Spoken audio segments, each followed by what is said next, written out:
La Révolution, revisitée à Briançon pour la première de Fort en fête ce mardi soir. L'histoire est simple, c'est celle de l'année 1789, du côté de Paris mais aussi du côté de Briançon.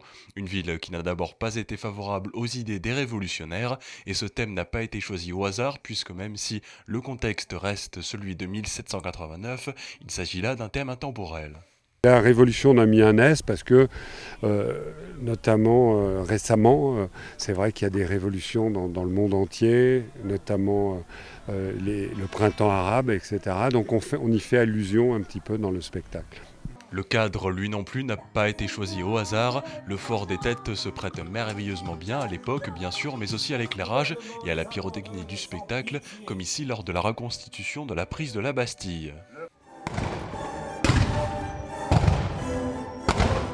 Un thème sérieux mais mis en scène avec une légèreté plaisante. La meilleure illustration est le personnage de Louis XVI dont on ne peut pas s'empêcher, malgré les décisions terribles envers le peuple, de trouver une certaine sympathie face à sa bêtise.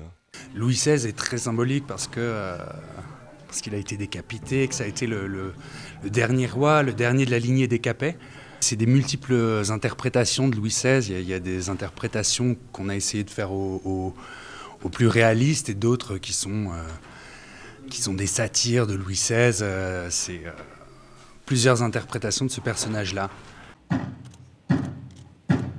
Y a personne. Comment ça, y a personne?